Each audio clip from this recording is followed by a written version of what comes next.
Hi, Nicole. Lovely to meet you. Hello, and you. Thanks for having me. So yeah, I love the picture behind you. It's very interesting.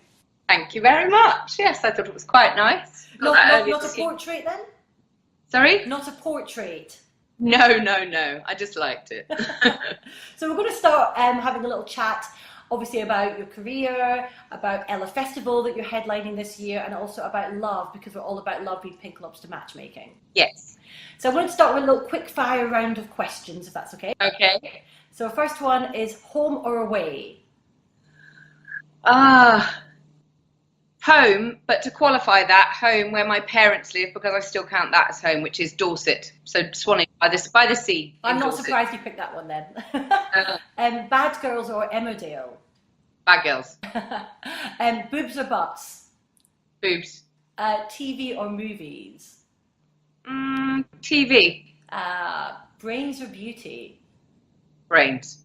Angelina Jolie or Madonna? Angelina Jolie, I think. Good choice, yeah. Theatre or musicals? Musicals. Musicals. Cats or dogs? Cats, definitely. Sunrise or sunset? Sunset, because I'm never awake enough, early enough for the sunrise. I thought you might say that. Would you rather run down the street naked or give a speech in the House of Lords? Give a speech, definitely. I like giving speeches. Even in the House of Lords? Yeah, I wouldn't mind. Fast or slow? Oh, fast. Okay, lesbian cruise or lesbian music festival? Music festival. I'm glad you said that because it leads us beautifully onto Ella Festival. Oh, it does. It does. So obviously you're headlining Ella Festival. Yes. And we're going to talk a little bit more about that as we go on. But you know, obviously we're running a special Valentines event ourselves, Yes. which is going to be taking place in a prison bar. Have you ever heard of the prison bar? It sounds fantastic. I've never been there. I'll have to go along. No, it sounds brilliant and like a really great event. Yeah, so obviously it's interesting with your obviously acting career within Bad Girls as well. Yeah. So why do you think women, especially gay women, are so fascinated with the concept of prison and being incarcerated with other women? I think it's because in prison, people are thrown together from all walks of life. So you get women that would never normally meet. So in normal life, you might walk down the street, you don't necessarily know if people are gay or straight, bisexual, you don't know what their background is. You might not actually come across them. In a weird way, it's a bit like online dating, I suppose, and the fact that that's a lot. I think that's why online dating is probably taken off, because people get to meet people they wouldn't come across in their normal life. And in prison, you get people from every kind of background, rich people, poor people, etc. But they're all thrown together by circumstance. And when you're in very close quarters with people, you get to know them quite well. And I think, therefore, that's probably how relationships develop. And so that's probably why it's quite interesting for women to watch lots of different women interact and how they get to know each other. That's really interesting. Yeah, I never thought of it like that, actually. It's interesting. So obviously Ella is also a large group of women coming together for different purposes. It is. It's women only, actually. I asked because my friend set it up, and I said to her, because I've had a few friends say to me, some gay male friends of mine going, we said no. Now, in the future, she might let some friends of come, but at the moment, it's strictly women. So women being gay women, lesbian women, straight women if they want, and trans women, but no men. Interesting. So why do you think women love Ella so much?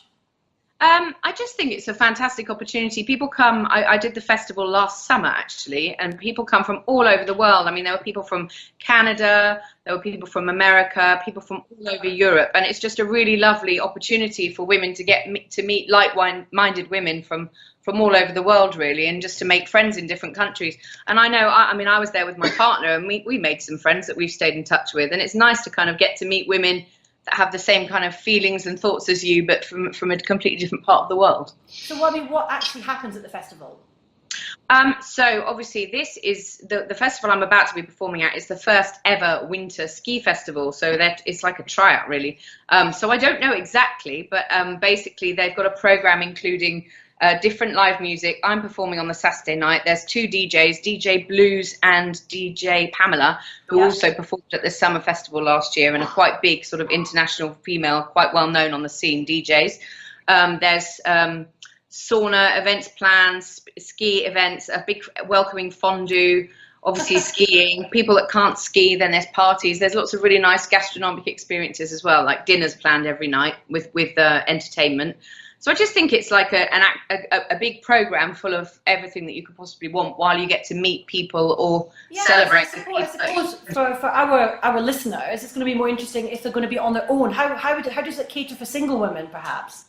Well, again, having gone to the summer one last year, there were quite a number of, I mean, there were people that went as couples that just wanted to go on a holiday where they felt completely comfortable in their surroundings, and like they weren't going to get any grief, which, as we know, sometimes sadly you do get grief if you go abroad. You're never quite sure what it's going to be like, and when you're there, there's safety in numbers, I suppose. Sure. But there were a number of women that went there as singletons, I guess, and because every single day there's events organised that you can choose whether you go to or not. So there's big parties arranged, but there's also, normally they'll tell you, oh, we'll all be in this coffee shop at this time, or we'll all be on this area of the beach at this time, or free volleyball there's always things going on. So if people go on their own, they know that if they go to those places that are within the program, that they're going to get to meet other people. And so, yeah, I think a lot of people made some quite good friends. So sounds fantastic, brilliant.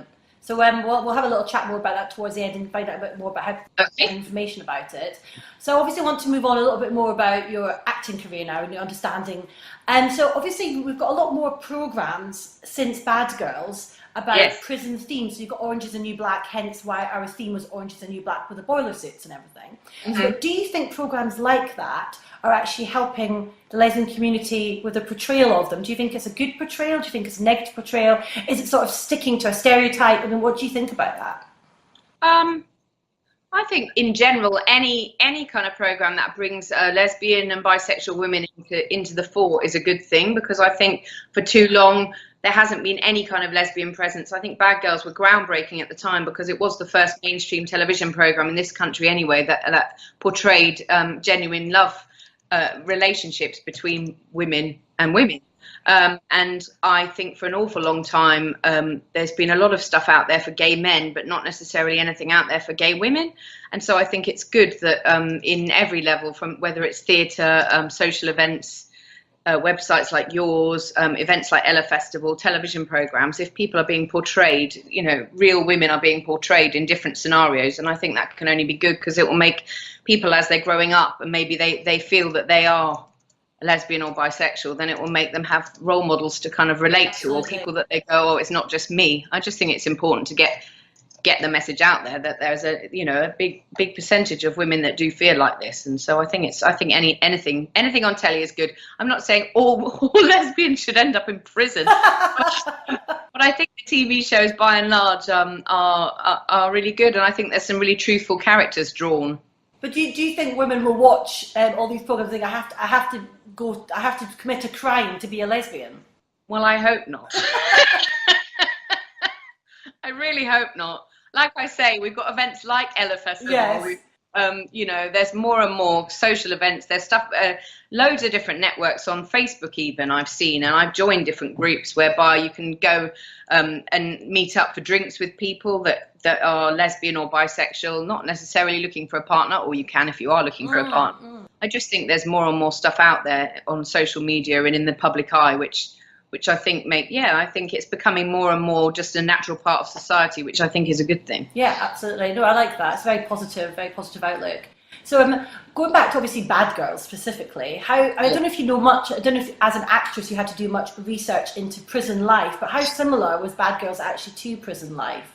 Well, for the first series, when they first came up with the idea and the concept, the writers and all the cast from the first series all went and did prison visits. Okay.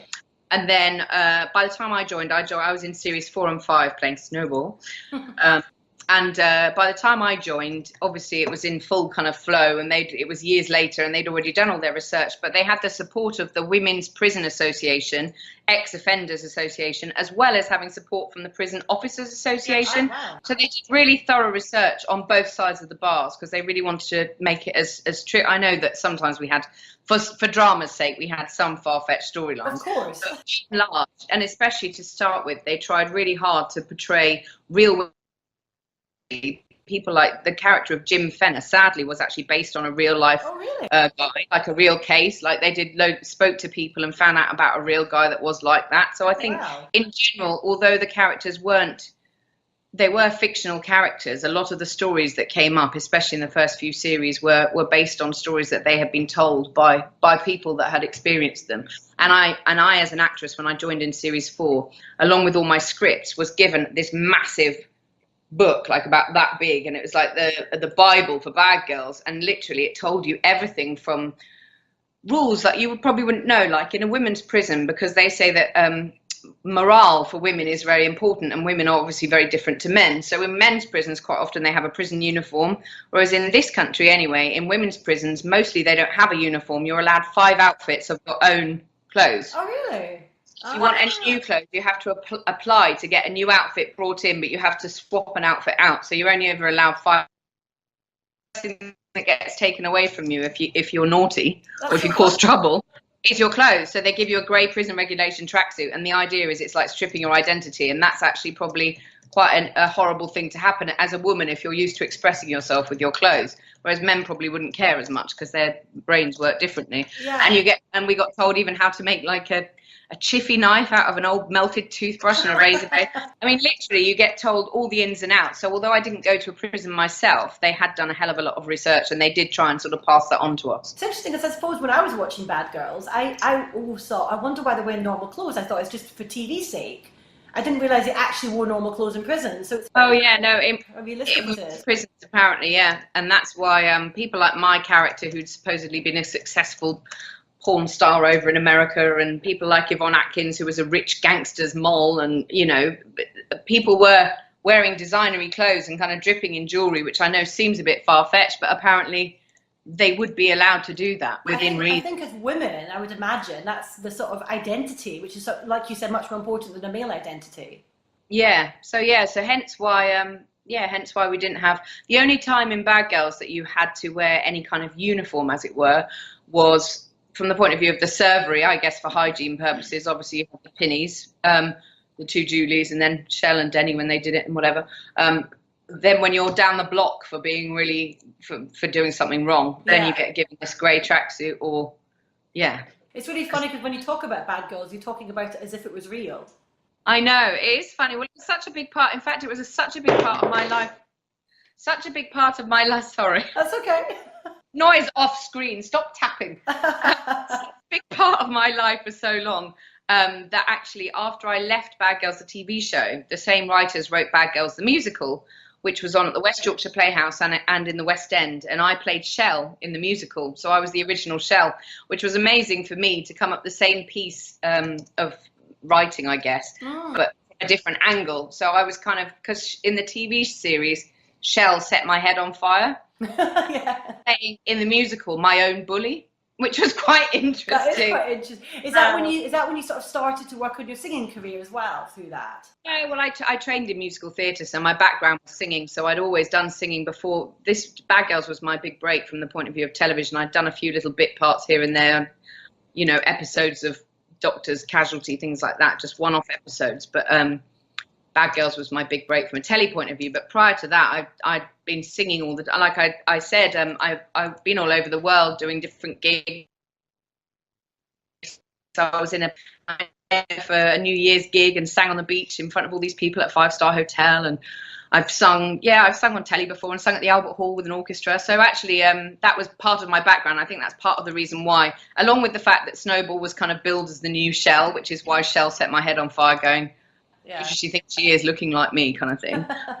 Also, they knew my background was musical theatre. So once they wrote the musical, they said, hey, do you fancy coming and doing a workshop? And then it ended up going on for years with all the workshops that we did, and then the productions, and then it going into the West End. It actually, and then even since then, a lot of drama schools and amateur societies do productions of Bad Girls, and they get me along as a kind of guest director or to run workshops. So it's still really a part of my life through the musical, probably more than the television. That's probably why when you talk about it, it's like real life, because like you said, it's become part of your life. Yeah, well, it is. It's kind of, my main job has been Bad Girls for years, be it running workshops, be it teaching youngsters about it, being the reruns on telly or going to a musical production somewhere. But obviously you've done other acting and quite a lot of different characters. Which character have you actually enjoyed playing the most of all the characters you've played? Well, I did love playing Snowball. Yeah.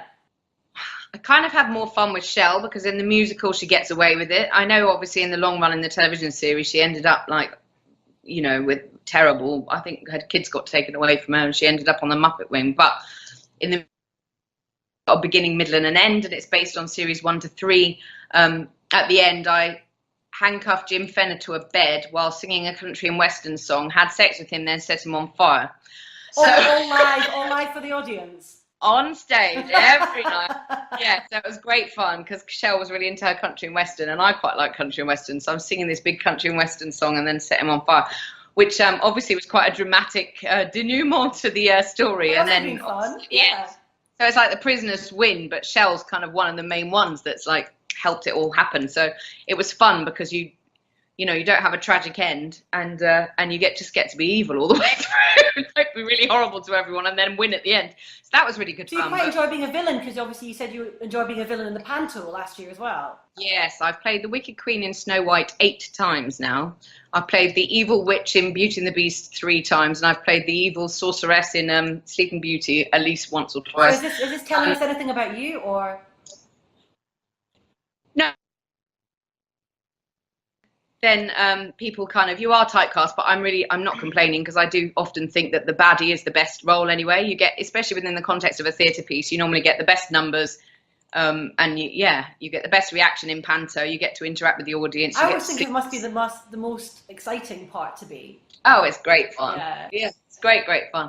But apart from panto, which I do enjoy doing every year, I also have played Eva Cassidy, the singer. Yes, wonderful. 3 national #1 tours all around the UK, going up to Scotland, all around Ireland, and playing beautiful theatres. And I got to sing 28 of her songs every night with a live band, like a live 8-piece band, as well as kind of telling her story because she died of cancer, age 33, and she wasn't famous till after she died, so she never knew the success she had. It was all posthumous. So it's a very tragic story, but I got to sing amazing songs, and they were raising money as well for cancer charities each night. So people were very emotional but very involved in the story. So there was always a great audience reaction, and I love singing her music anyway. It's the kind of stuff that I like singing. So I did love playing Eva Cassidy. Maybe I'll get to do it again. Like I say, I've done 3 national tours. So which character is actually most like you in real life that you've played? Well, my girlfriend's laughing.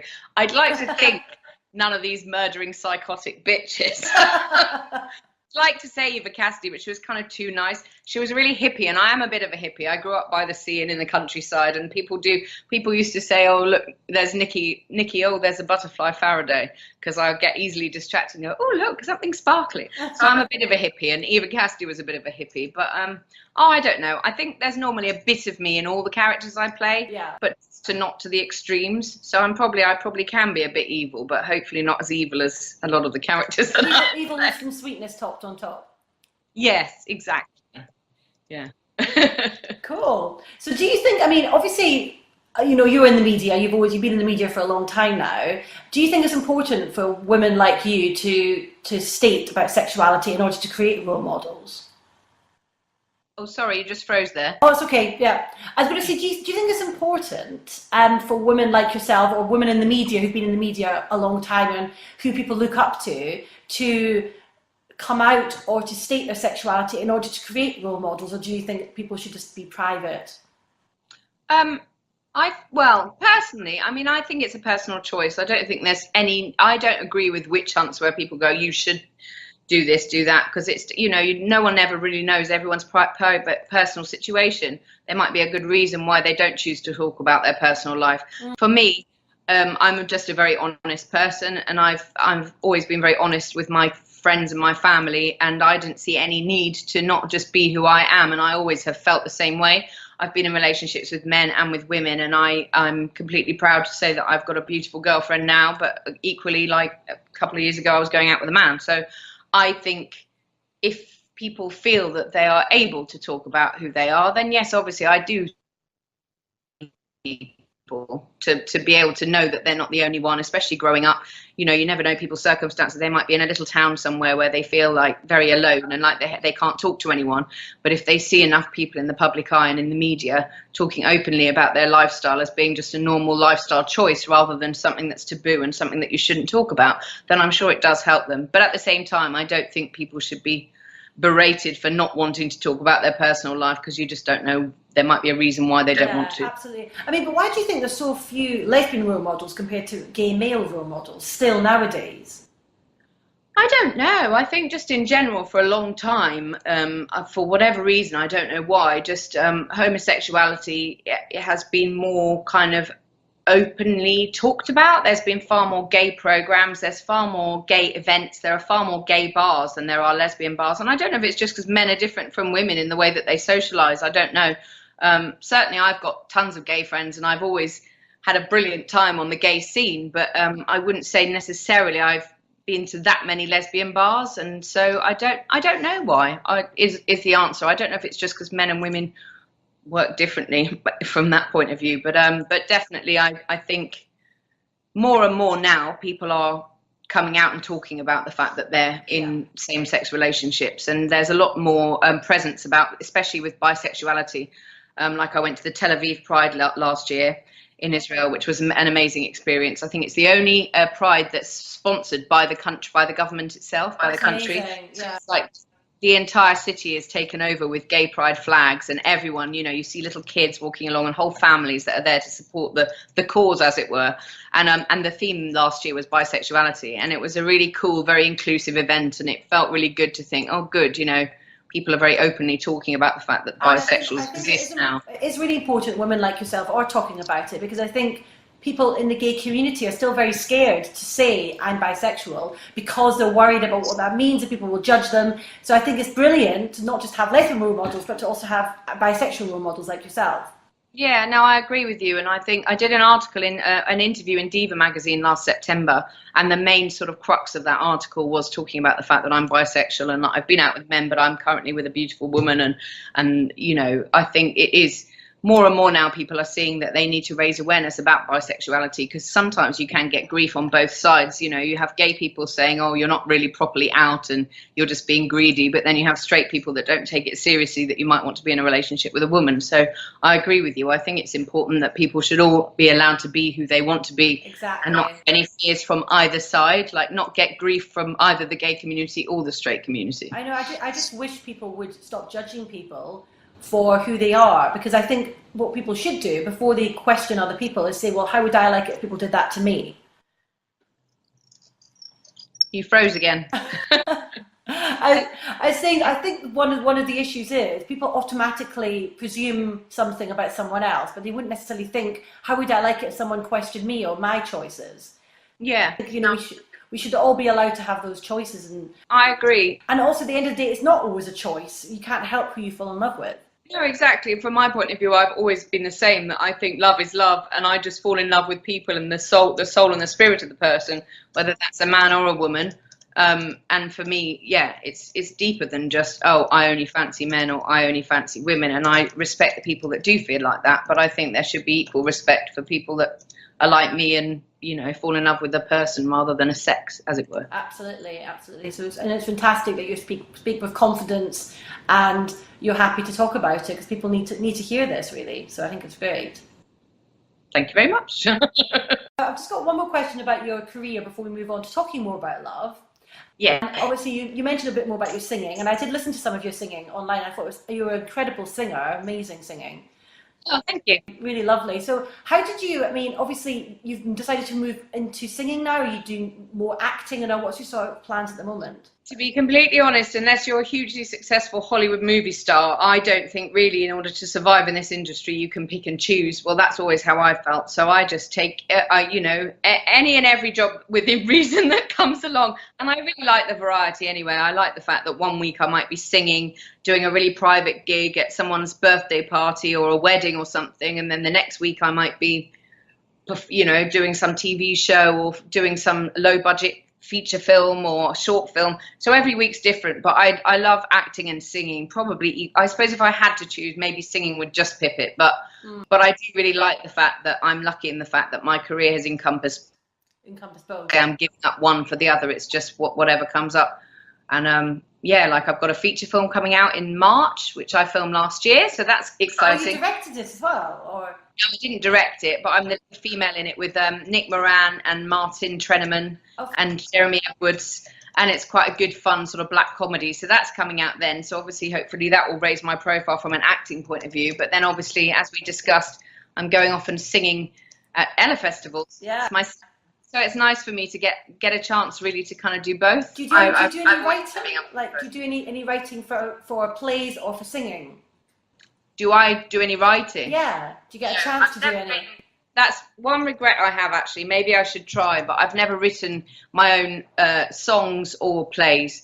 And with regards to the singing, sometimes because I always perform my favourite covers. My songs and cabaret, my concerts and cabarets are always kind of my tribute to the female singers that I grew up listening to that influenced my vocal style rather than original songs. And I kind of regret that I can't write original songs. But then I think about the fact that Elvis, Karen Carpenter, and Eva Cassidy, actually, they were all amazing singers and very, very talented, but they didn't write either. They just did their own interpretation of other people's songs. So I try not to beat myself up too much about it. I just interpret other people's writing. And you should. Not everyone wants to write, and it doesn't necessarily mean that you have to. I think some people just feel it's in them and they want to get it out. But if that's not part of you, then absolutely, there's some incredible writers out there, singers that have never done any writing. No, true. So yes, that's my thing. I interpret other people's writing. No, the reason I was going to ask you that question, I wanted to know if you'd ever written anything for someone. Oh, right. No, not even for myself. Not even for yourself. Okay. So you've obviously told me at the moment that you've got a variety of things that you like to do, but where do you see yourself in 5 years' time from now? It's impossible to call, but I quite like that fact. I've never liked planning. I'm not very good at planning. I like not ever really knowing what's around the corner. Sometimes it can be a bit scary, and sometimes you wonder how you're going to be able to pay the mortgage. But at the same time, you know, like for example, last week my agent called me and said I've been offered to go and do a feature film in Texas in July for 2 weeks, which will be amazing. And now because we haven't signed the contract yet, things in my industry often change, things get put back, funding gets lost, that kind of stuff. So I'm not 100% counting my chickens, but if it comes off, it will be an amazing opportunity for me to go to a part of America I've never been to before and get paid to go and film a feature film. So I quite like the fact that last summer I was performing in repertory theatre season for a month down in Dorset and visiting my family. And this summer I'll hopefully be out in Texas filming some feature film in the dust. So I like the fact that I never know what's coming next. How does your girlfriend feel about that? Going out to Texas? Yeah, how long will you be gone for? Oh, only 2 weeks. And anyway, she can come. But she's always very busy with her own blooming job. She's just got back from Hong Kong. She flies all over the world too, so she's not going to get too jealous. Well, that's a perfect kind of relationship where you're not sitting at home waiting for your wife to get back and partner to get back, and that's ideal. Yeah. So, what do you love most about what you do and about yourself in general? Pretty much what I just said. I've always, ever since I was little, I've always loved singing and acting. And I think my parents, I always said, I'm going to be an actress. I'm going to be an actress. I'm going to be an actress, singer, dancer, model, pop star, horse rider, I think I said when I was 12. They nearly all came true as well. Oh, yeah. Modelling, I'm too fat. And horse rider, yeah, that was just a bit of a hobby when I was younger. But I've just always wanted to perform. It's just always been if it wasn't my job, it would be my hobby. So I feel very lucky, the fact that I love the work I do. And I think actually more when you get paid decent money for something, it's more you're being paid for the time that you're not working. Because when you are working, you'd be doing it out of the love anyway. I think it's very up and down. And the worst times are when you're kind of waiting for the phone to ring or you haven't got any work. And I think that my career it's not unique in that, but it's definitely one of the few careers where you can actually say, you know, I really love my job, because most people are longing for their holidays and can't wait for, you know, if they work Monday to Friday, they can't wait for the weekend. Whereas from my point of view, half the time my work's at the weekend. Like I do murder mysteries and things like that, or do cabarets and concerts, and quite often I'm working when everyone else is not. But I kind of wouldn't change it just because I really like the variety, and I like the fact that I'm being paid to do what I've always loved doing ever since I was little. And I think my parents hope that one day I'd grow out of it and get a proper job, but here I am. What would a proper job have been for you had you not been an actress? I quite fancy journalism or law. Okay. But partly I think because I've always been quite good at English and writing and words, which all goes along with acting, I guess, and scripts and all that kind of stuff. And so I used to always get asked to write the reviews for the school magazine and articles for when we went on school trips and things. So I was good at writing. And then the other reason, the reason I liked law, I think, was partly just because I'd like to do law like Judge Rinder. Like I like the drama of it all. So basically, you just want to be acting as a lawyer. Yes, I wanted to go, where were you at the time of the murder? I put it to you, young man, like all that kind of stuff. Rather than the boring solicitor sitting in an office stuff, I quite fancied the theatre of the court. So I think really it's probably best I'm an actress. I think I might go a bit over the top in court if I was I would definitely wear the highest heels and make a point of tossing my head at certain moments and looking at people. You know, what's really funny is my sister's a criminal lawyer, and she always wears like heels that high. Yes, I think men find it intimidating. Yeah, and she's definitely intimidating in those heels, that's for sure. Yeah, there you go. No, so yeah, law or journalism, I think. But I mean, again, they're very hard professions, and they take years and years of training. And I mean, acting is a very hard profession because there's so much unemployment. But I don't know. I think probably everyone's career has its ups and downs, and there are pitfalls in every profession. But at the moment, I'm still, touch wood, really enjoying mine. So, is there anything that you would change though about yourself? Be thinner, younger. That's an easy thing to change. Sorry? I wish when I finished Bad Girls, when I was sort of mid to late 20s, that I'd gone out to Hollywood and like tried my luck when I was kind of younger and thinner and size 10 and all that stuff. But it was at the time, because all my family are medical, I'm the only actress in my family. Oh, really? And I just didn't really know how it worked. And I think these days people are a lot more savvy. They're a lot more aware of what it takes and self-promotion and going to, whereas at the time I was a bit like, oh, what do I do now then? And so I don't feel I capitalized on when I was at my sort of peak of success, and maybe I could have gone out and tried my luck in Hollywood. Well, I suppose I still could at some point, but I'm not like a young thin ingenue anymore. Did you not have sort of guidance after Bad Girls? Not really. I mean, I had an agent at the time, but she was quite old-fashioned, and she was very much like, right, we need to wait for another, a good serious role to come along, and kind of, it didn't. So but I'm not knocking. I'm pleased with the career that I've had, but I guess if I could change one thing, then I would have liked to have kind of tried America, because everyone goes, why didn't you ever go to Hollywood? And you think, I regret more the things I haven't done than the things I have done, and I've always been like that, and I'd rather be that way around, because I don't want to spend my life regretting things I've done. Absolutely. Sometimes I make mistakes, but I think everyone makes mistakes, but it's awesome. And Hollywood, I always imagine, I mean, we have a lot of clients in Hollywood actually, and when I speak to women who are involved in the acting world in Hollywood, it's not always what it cracks up to be anyway. Yes, I'm sure I'd have had to spend a fair bit of time waitressing, which I probably wouldn't be very good at, so. So yeah, exactly. So you probably made the right decision long term anyway. Yeah. So I'm going to sort of finish off with you talking about love now. Yep. I'm not going to ask you if you're in love now, because that's very private. But what advice would you give to women out there who are looking for love? Don't give up, really, I suppose. I mean, before I met my current partner, I was single for a year, and I really was. I don't know. I probably wasn't in the right headspace to meet anyone before I met her, but I'd split up from a relationship and was quite upset by that.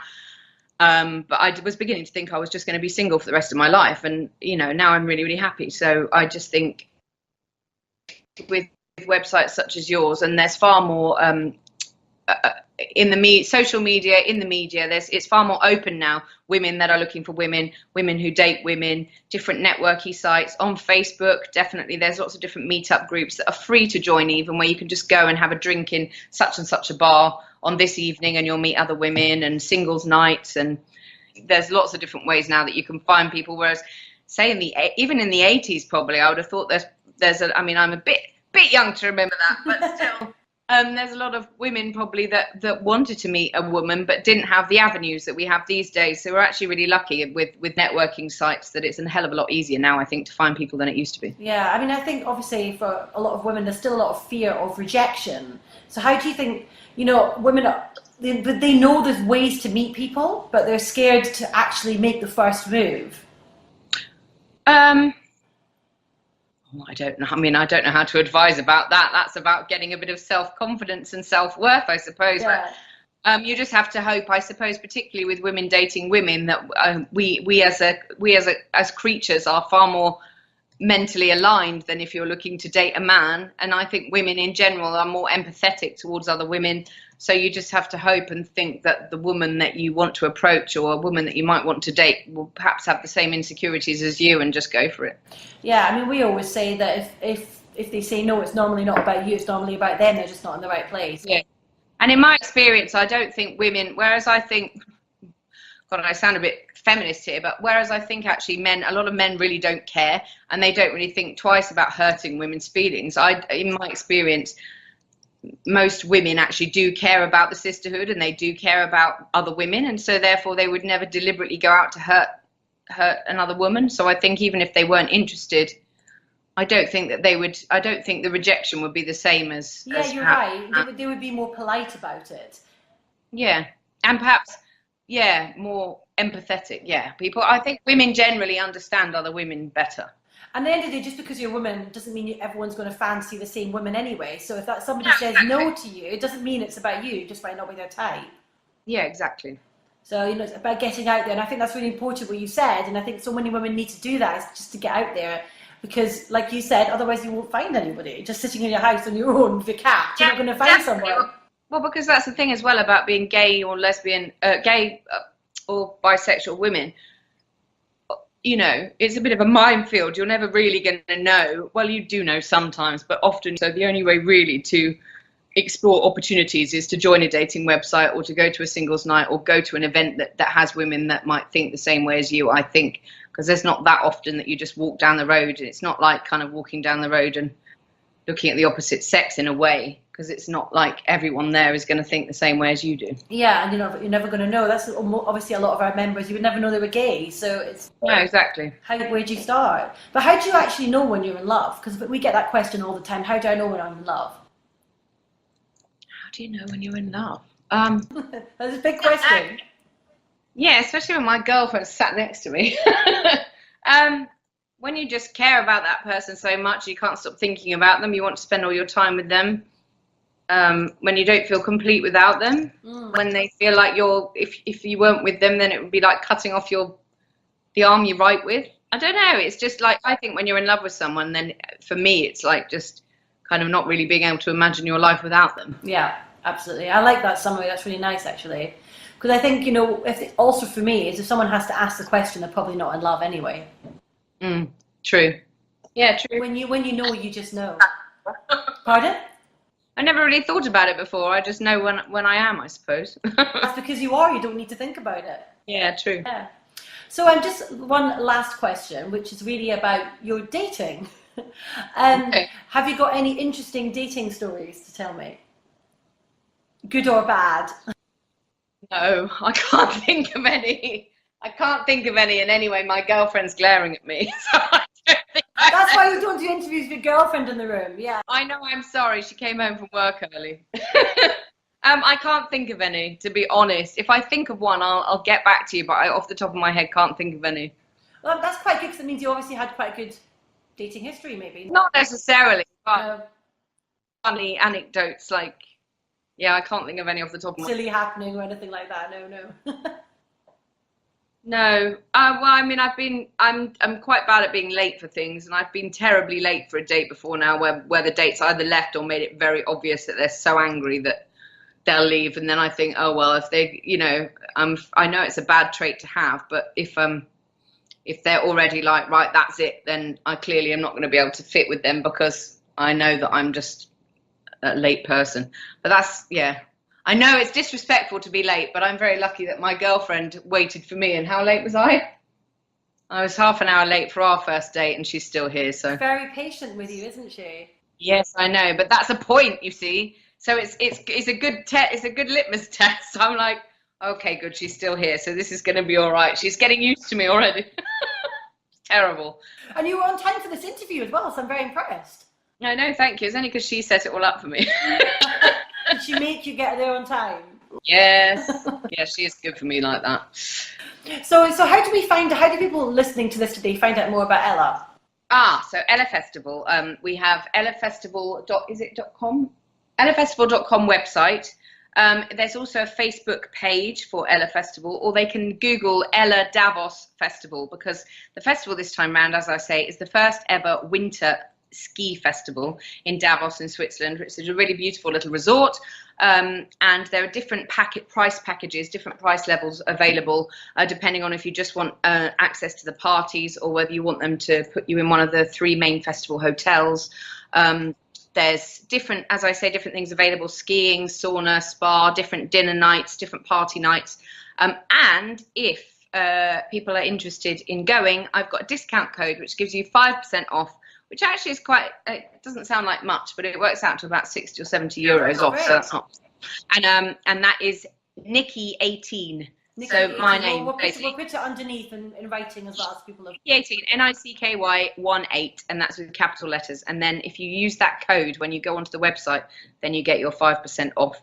And I'd obviously love to see any of your members there, and they've got to come and say hello. I'll make sure they go and say hi to you. Fantastic. Yeah, please do. I'm looking forward to having some friendly faces there when I'm singing up in the mountains. I've never performed in the mountains before, so that will be fun. There might be an echo. Yes, maybe. I'll have to start yodeling. Yeah, exactly. Well, have a wonderful time. Thank you so much. Oh, another thing, on Twitter, if you look up hashtag Ella Festival, all capital letters, you should find out more about the festival as well. Okay, we'll make sure everyone's listening out, and hopefully you'll have lots of people who are single looking for love as well. Get some love stories out of it. Wouldn't that be great? Well, I think, yes, definitely. And I think it would be fun. I can't think of anything nicer than going as a singleton out there, having activities like skiing, which is always fun to do in a group anyway. If you think about it, whenever you go skiing, if you go at different levels, you're normally in a ski class or something, so you get to know people anyway, but it will be a group of women that are all like-minded, learning to ski or skiing, whatever level they're at. And then, as I say, in the evenings, there's various drinks events organised and a fondue, and how nice to be sat by a fire after being out icy all day and cuddle up to someone new. That'd be fun. Yeah, absolutely. Well, obviously any love stories, I need to hear all about them. Yes, definitely. Well, thank you so much. It's been lovely chatting, Nicole. Thank you. Lovely to meet you. Thanks a lot. Thank you.